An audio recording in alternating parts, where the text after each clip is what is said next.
नमस्कार, आप देख रहे हैं जनता मांगे जवाब। मैं हूं आपके साथ राघवेंद्र ओझा। छत्तीसगढ़ की सियासत में इस वक्त हलचल तेज है। कांग्रेस की बैठकें जारी है, लेकिन सवाल बैठकों से ज्यादा उसके सियासी मतलब पर उठ रहे हैं। रायपुर में सचिन पायलट की मैराथन मीटिंग, एक एक विधायक से 1-to-1 बातचीत। क्या यह सिर्फ संगठन मजबूत करने की कवायद है या फिर अंदर खाने कुछ और ही चल रहा है? क्योंकि इसी बीच बीजेपी ने बड़ा दावा कर दिया है। रामविचार नेताम का कहना है कि कांग्रेस के विधायक पाला बदल सकते हैं, यानी बैठक कांग्रेस की लेकिन निशाना बीजेपी का। तो क्या वाकई कांग्रेस में सब कुछ ठीक है या फिर यह बैठकें किसी संभावित टूट को रोकने की कोशिश है?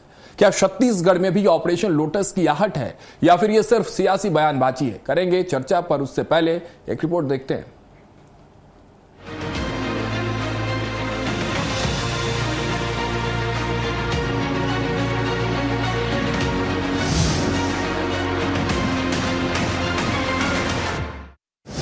कांग्रेस की मैराथन बैठक, सियासत में हलचल। रायपुर में सचिन पायलट की रणनीतिक कवायद। 1-to-1 बैठक से कांग्रेस का शक्ति परीक्षण।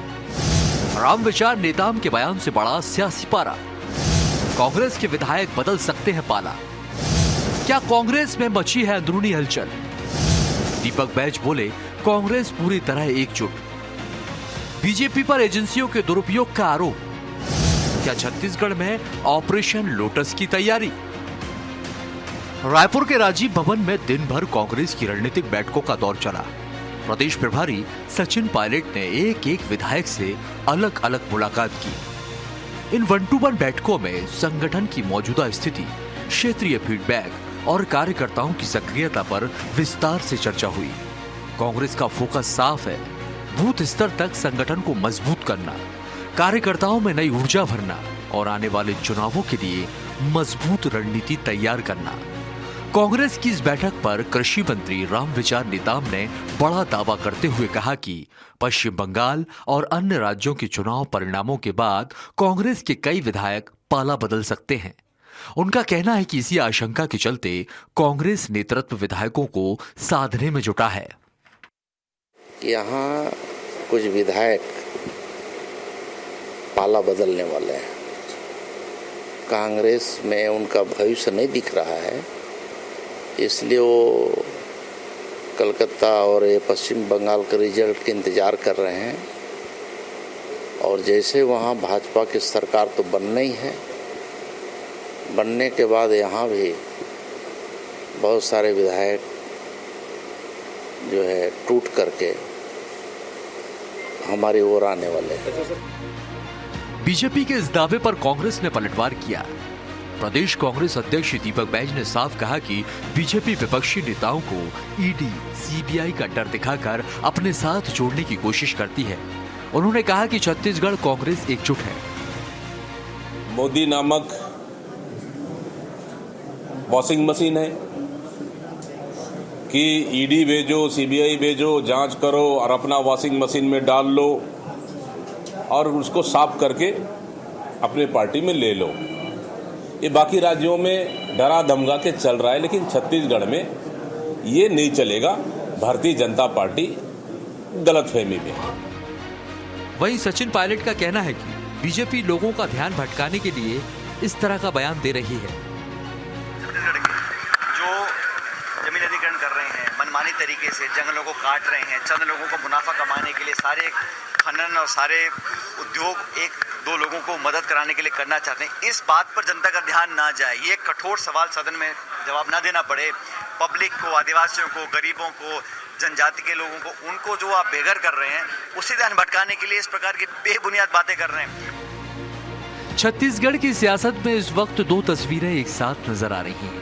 एक तरफ कांग्रेस संगठन को मजबूत करने का दावा कर रही है, तो दूसरी तरफ बीजेपी इन बैठकों के पीछे सियासी संकेत तलाश रही है।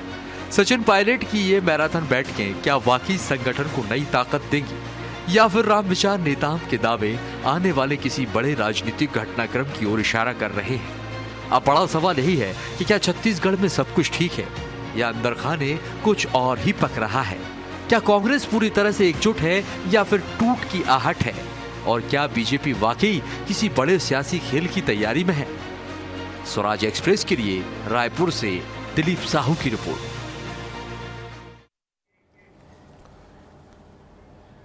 तो चलिए इस मुद्दे पर चर्चा के लिए हमारे साथ सारे खास मेहमान जुड़ चुके हैं। उनका परिचय करा देता हूं। श्रीचंद सुंदरानी जी बीजेपी प्रवक्ता के तौर पर हमारे साथ जुड़ रहे हैं। धनंजय सिंह ठाकुर कांग्रेस प्रवक्ता हमारे साथ जुड़ रहे हैं और कौशल स्वर्णवीर जी वरिष्ठ पत्रकार हमारे साथ जुड़ रहे हैं। तीनों का बहुत बहुत स्वागत है।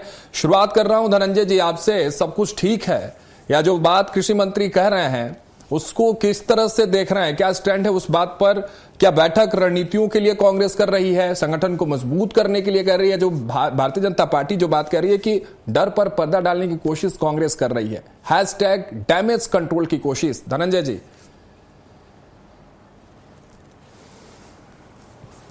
देखिए, एक पर्ची वाले बाबा की बहुत चर्चा इस प्रदेश में होती है। पर्ची निकाल कर भविष्य बता देते हैं, पर्ची निकाल के घटनाक्रम की जो जानकारी दे देते हैं। मुझे लगता है कि रामविचार नेताम जी अब मंत्री का काम छोड़ दिए हैं, मंत्री का दायित्व निभा नहीं पा रहे हैं। अब वो भी पर्ची वाले बाबा की तरह पर्ची निकाल कर ना अफवाह फैलाने में लग गए लगता है। सवाल ये उठता है कि कांग्रेस की अगर संगठन बैठक जो रूटीन जो बैठक है, क्योंकि जो प्रदेश के जो प्रभारी होते हैं, जैसे हमारे प्रदेश के प्रभारी हैं अखिल भारतीय कांग्रेस कमेटी के महासचिव पायलट जी, वो रूटीन बैठक लेते हैं जब भी प्रदेश में उनका दौरा होता है, क्योंकि संगठन में हर 2 महीना 3 महीना बैठक होता है। अगर वो विधायक से 1-to-1 चर्चा किए हैं, अगर वो जिला अध्यक्ष से चर्चा किए हैं, अगर वो ब्लॉक अध्यक्ष से चर्चा की है, तो संगठन की हमारी जो नीति है, जो हमारी जो योजना है, उस पर चर्चा किए हुए हैं। अब राम विचार नेताम जी को अचानक क्या पर्ची निकाल के देख लिए? अरे राम विचार नेताम जी को तो ये सोचना चाहिए कि वो कल मंत्री रहेंगे कि नहीं रहेंगे। रामविचार नेताम जी को यह सोचना चाहिए कल किसानों को खाद कैसे मिले। लेकिन चूंकि अफवाह फैलाने की आदत इन लोग को, हमको तो इतना इनपुट है कि रामविचार नेताम जी भविष्य में मंत्री नहीं रहेंगे। अच्छा, यानी आप भी जो यानी धनंजय जी आप भी फिर उसी लिस्ट में शामिल हो जाएंगे ना, जो पर्ची वाले बाबा की बात आप कह रहे हैं। धनंजय जी जो पर्ची वाले बाबा की बात कर रहे हैं कि भविष्यवाणी बता रहे हैं, तो आप भी तो भविष्यवाणी कर रहे हैं, उसी लिस्ट में शुमार हो जाएंगे। लेकिन एक चीज कंफर्म करिए, कांग्रेस के भीतर कोई डर नहीं। मैं भविष्यवाणी नहीं कर रहा हूं, मैं तो सूचना बताया, सूचना ऐसा खबर है, सूचना। हाँ, मैं पर्ची वाले बात नहीं किया। मैं जो शहर की सूचना है ना, मैं उसका जिक्र आपके पास किया।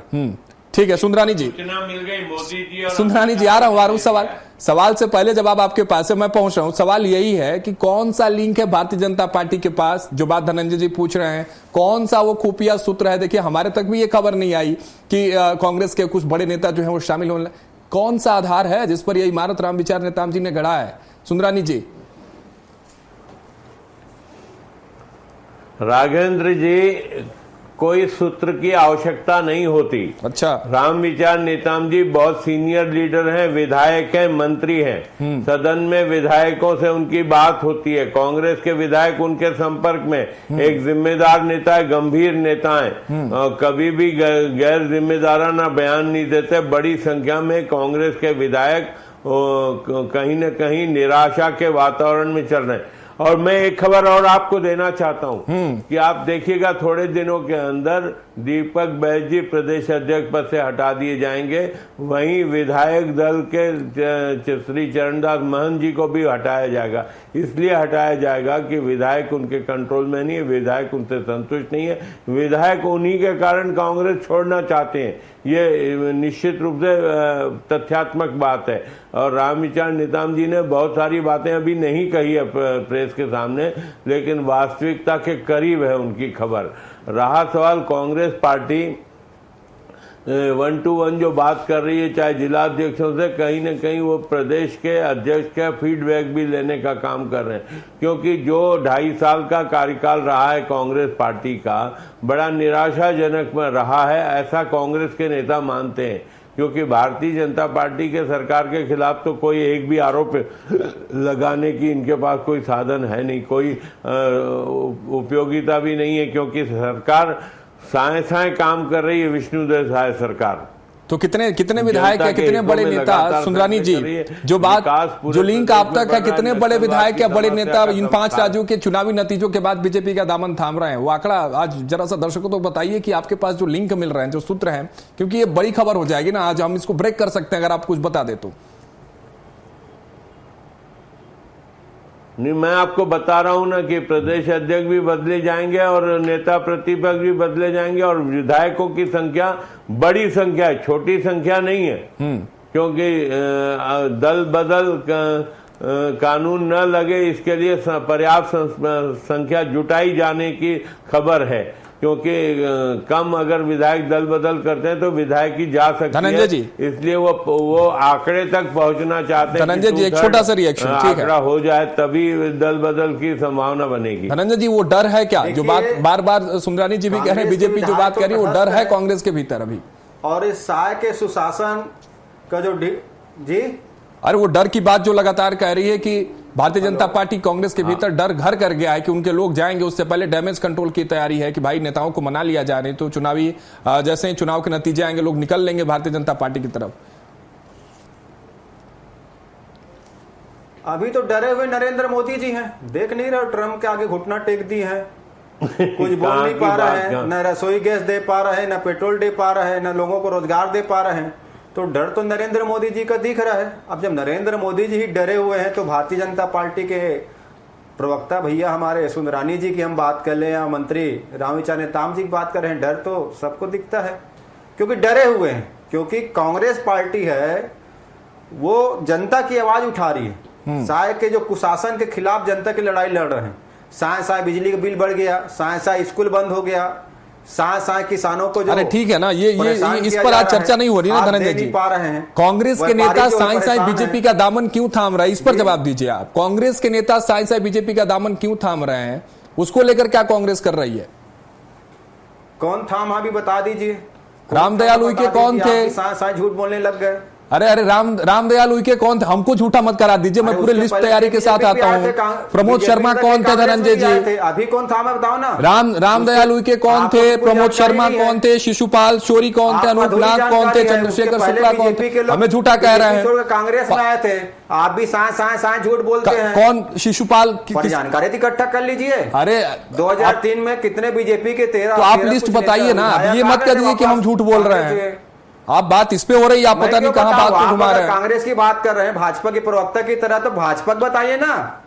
मैंने भाजपा के भी लिस्ट है, मैं तो ये पूछ रहा हूँ कि क्यों जा रहे हैं यार पत्रकारिता में, क्यों तो गरिमा बनाकर रख लीजिए। अरे क्यों जा रहे हैं आप, इस पर जवाब नहीं दे रहे, फिर गोल मोल घुमा रहे हैं धनंजय जी। अरे कुछ तो गरिमा बना लीजिए। अरे क्यों जा रहे हैं ये बताइए, कर लीजिए क्यों जा रहे हैं ये बताइए। प्रवक्ता की मुझे लगा सुंदरानी जी अकेले हैं। नहीं, सुंदरानी जी अकेले हैं, आप भी अकेले और हम भी अकेले हैं, और कौशल जी भी अकेले हैं। पार्टी प्रवक्ता बन के ये तो अफवाह हो जाएगी ना।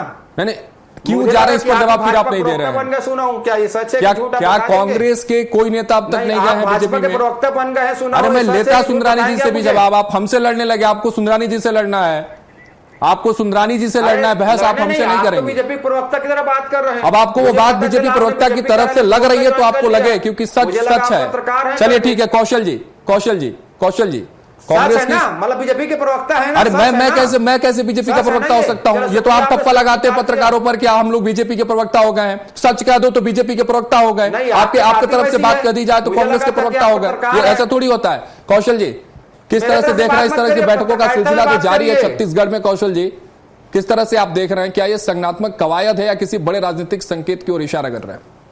कौशल जी।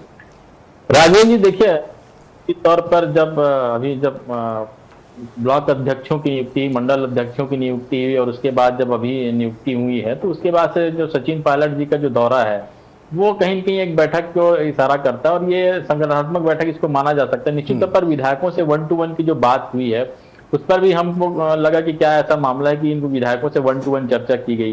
तो कहीं कहीं ये चूंकि वर्तमान में जो नियुक्तियां हुई उसमें बहुत सारे आप देखेंगे नियुक्ति को लेकर विवाद भी हुए थे, बहुत सारे जो एक दो जो सूची है उसमें फेरबदल भी करना पड़ा था। तो यही विवाद मुझे लगता है कि जो विधायक हैं उनसे ये पूछा गया कि जो जिला अध्यक्ष बने हैं, जो ब्लॉकों में अध्यक्ष बने हैं, जो संगठनात्मक नियुक्तियां हुई है उसमें विधायकों की राय ली गई है नहीं ली गई है, इस तरह की चर्चा है जो बाहर आ रही थी जो हमारी जो जानकारी उसके मुताबिक। और निश्चित तौर पर विधायकों से जब 1-to-1 बात होती है तो बहुत सारे किंतु परंतु और सवाल जन्म लेते हैं। और यही सवाल अभी भी जो जिस तरह से नेताम जी ने जो बयान दिया है उसके बाद से जन्म ले रहे हैं। लेकिन मुझे लगता है कि अभी ऐसी कोई राजनीतिक परिदृश्य या राजनीतिक हालात इस तरह के अभी दिख नहीं रहे हैं, क्योंकि निश्चित तौर पर भारतीय जनता पार्टी सरकार में है, 54 विधायक उनके पास, ऐसी कोई राजनीतिक संकट भी नहीं कि सरकार गिरने के आसार हैं, 2-4 विधायक छिटक जाए, पूर्ण बहुमत है, 45 सीटों की आवश्यकता होती, 54 विधायक हैं। तो मुझे लगता है ऐसा कोई राजनीतिक संकेत फिलहाल तो नहीं है कि कांग्रेस के विधायक टूट के जा सकते हैं, क्योंकि आप देखेंगे जब सरकार में होते तो सरकार के विधायक नाराज ज्यादा होते हैं विपक्ष के विधायकों की तुलना में। तो निश्चित तौर पर अभी जो राजनीतिक परिदृश्य है उसके हिसाब से मुझे ऐसा लगता है कि ये जो सिगुफेबाजी जो हो रही है, कहीं एक माहौल बनाने की कोशिश है। ये बात चलती रहती है। कांग्रेस के नेता हमेशा कहते हैं भारतीय जनता पार्टी के विधायक हमारे संपर्क में, भाजपा के नेता कहते हैं कि कांग्रेस के विधायक हमारे संपर्क में, लेकिन इस तरह की चीजें होती रहती है। लेकिन इस तरह के हालात छत्तीसगढ़ में कमोबेश बहुत कम देखने को मिले। एक ही बार इस तरह की परिस्थितियां निर्मित हुई जब ऐसे हालात हुए हैं कि बड़ी संख्या में जो राजनीतिक दल के जो व्यक्ति है वो डला है। और नहीं, जिस तरह सुंदरानी जी कह रहे थे कि दल बदल कानून, तो 2/3 विधायकों का टूटना मुझे ऐसा लगता है, 35 विधायक कांग्रेस के हैं और 2/3 विधायकों का टूटना किसी भी सूरत में अभी के परिदृश्य में ऐसा कोई दिखाई नहीं देता है। तो मुझे लगता है कि ये सिर्फ एक जो पायलट जी आए थे वो संगठनात्मक बैठक के लिए आए थे, नए अध्यक्षों को मार्गदर्शन कौशल जी क्या ये कहा जा सकता है क्या रही थी कि जो जिला अध्यक्षों का जो परफॉर्मेंस है उस पर ही बात हो रही है। कौशल जी, सचिन पायलट की सक्रियता क्या इस तरह से इसको देखा जा सकता है कि कांग्रेस के भीतर एक नई एनर्जी बैलेंस, शक्ति संतुलन के तौर पर इसको देखा जा सकता है? जिस तरह से राघवेंद्र जी कोई भी जब प्रदेश प्रभारी होते हैं तो जो संगठन की जो ऊर्जा है वो अलग तरीके से झलकती है, क्योंकि भारतीय जनता पार्टी में जब प्रदेश प्रभारी आते हैं तो पूरे प्रदेश के नेता इकट्ठा होते हैं और एक बैठक होती है। इसी तरह कांग्रेस में भी होता है। तो एक संगठनात्मक प्रक्रिया होती है और उसके तहत बैठक हुई है। इसको मुझे लगता है किसी भी परिदृश्य से अभी फिलहाल, क्योंकि चुनाव को 2.5 साल का समय बचा और काफी लंबा वक्त है, और अभी से इस तरह की स्थिति मुझे लगता है चुनाव के समय लगता है कि कुछ विधायक टूट सकते हैं, कुछ लोग दूसरे पार्टी में जा सकते हैं, इस तरह की स्थिति निर्मित होती है। बहुत सारे नाराजगियां रहती हैं कि टिकट कटने के आसार हैं, इसका टिकट कट जाएगा, इस तरह जब रिपोर्ट कार्ड आते हैं तो इस तरह की परिस्थितियां बहुत सारी जगहों पर निर्मित होती है। लेकिन अभी मुझे लगता नहीं है कि इस तरह की कोई संकेत, इस तरह का कोई राजनीतिक हालात छत्तीसगढ़ में देखने को मिल सकते हैं। ये एक संगठनात्मक बैठक कह सकते हैं। और जिस तरह से बातें आ रही, जो महिला आरक्षण बिल जो पेश हुआ कल विधानसभा के भीतर और जिसको भारतीय जनता पार्टी ने पास किया, तो कांग्रेस इस मूड में है कि जो विधायक हैं और संगठन के जो नेता हैं वो ये माहौल बनाए कि जो भारतीय जनता पार्टी जो कांग्रेस पे आरोप लगा रही है कि महिला विरोधी कांग्रेस है, तो उसको कहीं न कहीं एक रोड मैप तैयार करने के लिए कांग्रेस अपनी ताकत के साथ ये बताया कि हम महिला विरोधी नहीं, बल्कि भारतीय जनता पार्टी ने जो बिल लाया था वो गलत तरीके से लाया था। तो कहीं न कहीं राजनीतिक जो मायने हैं, मुझे लगता है जो महिला आरक्षण बिल को लेकर जो देश भर में कांग्रेस और भारतीय जनता पार्टी के बीच जो राजनीतिक हालात पैदा हुए उसको लेकर भी पायलट कोई दिशा निर्देश देकर गए हैं। और भविष्य में मुझे लगता है कि जो संगठन के जो नेता है कांग्रेस के, वो बूथ लेवल तक जाने की बात कर रहे हैं कि महिला कांग्रेस के महिला आरक्षण को लेकर वो बूथ लेवल तक जाकर प्रदर्शन करेंगे। ठीक है सुंदरानी जी, सब कुछ तो ठीक है, धनंजय जी भी कह रहे हैं कि उनके भीतर कोई डर नहीं है टूट फूट का, कौशल जी भी वही बात करेंगे, चुनाव में एक लंबा समय ऐसी कोई तस्वीर नजर नहीं आ रही है। तो ये नरेशन या एक नैरेटिव सेट करने की कोशिश है क्या, माहौल बनाने की कोशिश की जा रही है क्या चुनाव से पहले या छत्तीसगढ़ में? किसको, अपने कार्यकर्ताओं को मोटिवेट करने की कोशिश है या कांग्रेस के कार्यकर्ताओं नेताओं को डिमोटिवेट करने की कोशिश? सुंदरानी जी। राघवेंद्र जी, हमारे पार्टी के नेताओं को, कार्यकर्ताओं को मोटिवेट करने की आवश्यकता नहीं। हमारा कार्यकर्ता हमेशा मोटिवेट रहता है। यहाँ तक कांग्रेस पार्टी में निराशा का वातावरण है। मैंने आपको कहा, निश्चित मानिए, मैं दावे के साथ कह सकता हूँ कि अगर चरणदास महंत जी के नेतृत्व को नहीं बदला गया तो कांग्रेस में बड़ी बगावत की स्थिति आएगी। दीपक बैज जी को प्रदेश अध्यक्ष पद से नहीं हटाया गया तो आज जो मैराथन बैठक हुई है, 1-to-1 जो बात हुई है, उसमें यही बात सामने आई है कि दोनों को बदला जाए, दोनों को छत्तीसगढ़ में स्वीकार, छत्तीसगढ़ की जनता स्वीकार नहीं कर पा रही है, न दीपक बैज जी को स्वीकार कर पा रही है, न महंत जी को, और न ही कांग्रेस के कार्यकर्ता इनको स्वीकार कर पा रहे। अगर यही कंटिन्यू रहे तो निश्चित रूप से बड़ा विभाजन। धनंजय जी, एक करके ऐसे किसी की बात नहीं है। सुंदरानी जी, मान लिया आप लोग कह रहे डैमेज कंट्रोल करना है, इतने बड़े नेता उनके पास आएंगे, सच्चाई कड़वी लगती है धनंजय जी को, सच्चाई कड़वी लगती है, इसलिए मेरे बातचीत में व्यवधान, जबकि इनके चिंता करिए, कांग्रेस चिंता मत करिए। धनंजय जी जवाब ले लीजिए, फिर आप अपनी बात करते हैं। धनंजय जी, एक साल हमारी सरकार दमदारी से काम कर 2.5 साल हो गया, जनता को एहसास नहीं होता कि सरकार है, हमने कोई 90% मुख्यमंत्री जी है जो उनकी चिंता करेंगे, सुंदरानी जी उनके लिए काम करेंगे। सुंदरानी जी ठाकुर जी पानी मिला के धनंजय जी रुक रहा हूं, सुनिए एक एक करके दिल्ली पहुंचाया जा रहा ऐसे है। ऐसे किसी की बात नहीं पहुंचेगी ना सुंदरानी जी, आपकी बात पहुंच रही है जनता तक ना, धनंजय जी आपकी बात पहुंच रही है। एक दूसरे पर आरोप लगाने से ये चर्चा सार्थक नहीं होगी। सुंदरानी जी सवाल मैं आपसे ले रहा हूँ, धनंजय जी बात सुनिए, धनंजय जी फिर मुझे ऑडियो डाउन करना होगा। नहीं ऐसे नहीं, ऑडियो डाउन करने पर मजबूर मत करिए धनंजय जी और सुंदरानी जी दोनों से रिक्वेस्ट है। सुंदरानी जी कौन चलवा रहे हैं सब? सुंदरानी जी बिजली बिल में लूट रहे हो, ऐसे करेंगे फिर ऑडियो डाउन करना होगा मुझे। बंद करके निजी स्कूलों में भेज रहे नहीं हो। ऐसे चर्चा नहीं होगी। धनंजय जी मैं शांत करने के लिए रिक्वेस्ट कर रहा हूँ दोनों से। धनंजय जी डाउन करिए आवाज धनंजय जी की। मैं सुंदरानी जी से एक सवाल लेता हूँ फिर धनंजय जी के पास में जाता हूँ। धनंजय जी प्लीज। सुंदरानी जी सवाल एक छोटा सा है। सुंदरानी जी सवाल एक छोटा, बिना सवाल के जवाब दिए जा रहे, क्या मतलब इस चर्चा का? सुंदरानी जी सवाल सुन लीजिए। कांग्रेस के भीतर डैमेज कंट्रोल की बात आप जरूर कर रहे हैं, लेकिन इससे चिंता की लकीर भारतीय जनता पार्टी में क्यों दिख रही है? क्या किसी प्रकार का कोई खतरा नजर आ रहा है क्या कि अगर डैमेज कंट्रोल के बाद मजबूती से कांग्रेस आएगी, इस तरह का कोई खतरा? नहीं, भारतीय जनता पार्टी को किस बात का खतरा है साहब?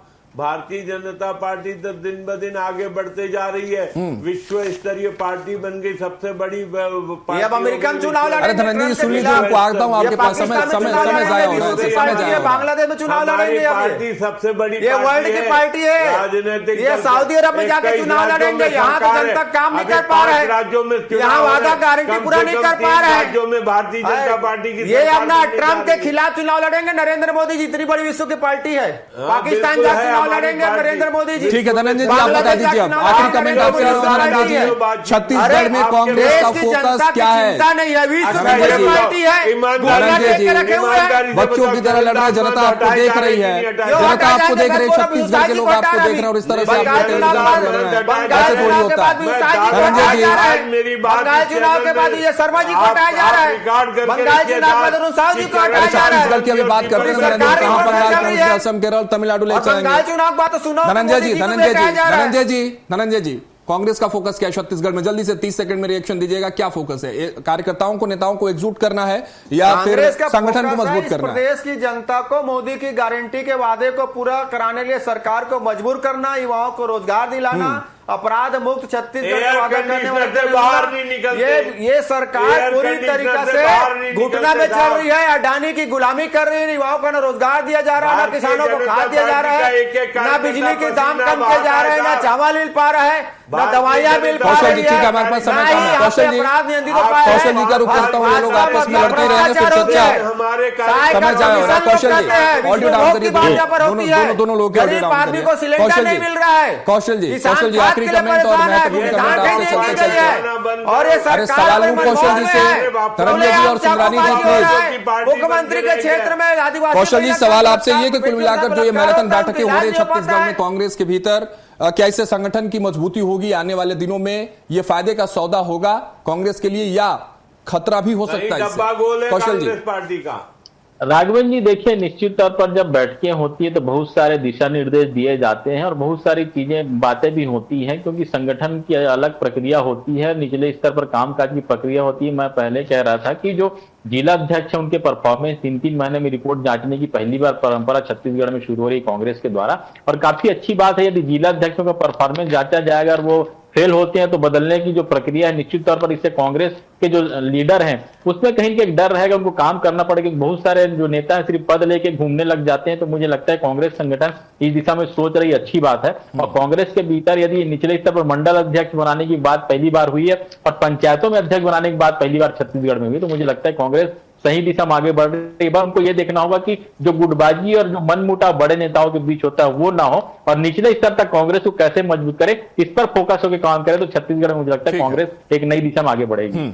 चलिए इसी के साथ इस चर्चा को यहीं समाप्त करते हैं। अब देखने वाली बात होगी धनंजय जी और श्रीचंद जी की किसकी भविष्यवाणी कितनी सच होती है। दोनों तरफ से भविष्यवाणियां कर दी गई है, धनंजय जी ने भी कर दी और रामविचार नेताम ने तो क्या कर ही दिया। फिलहाल के लिए बहुत बहुत शुक्रिया आप तीनों का हमारे साथ जुड़ने के लिए। श्रीचंद जी आपका, धनंजय जी आपका और कौशल जी आपका बहुत बहुत शुक्रिया इस खास चर्चा में हमारे साथ जुड़ने के लिए। तो छत्तीसगढ़ में बैठकों और बयानों के बीच सियासत गरमाई हुई है। कांग्रेस संगठन को मजबूत करने का दावा कर रही है तो वही बीजेपी इन बैठकों के पीछे सियासी संकेत तलाश रही है। सवाल यही है कि क्या सिर्फ संज्ञानात्मक कवायद है या फिर किसी बड़े राजनीतिक बदलाव की आहट। क्या कांग्रेस एकजुट रहेगी या बीजेपी के दावे आने वाले दिनों में सच साबित होंगे। फिलहाल नजर इसी बात पर टिकी हुई है कि यह सियासी हलचल किस करवट बैठती है। इसी के साथ आज के इस डिबेट में इतना ही। आप देखते रहिए स्वराज एक्सप्रेस।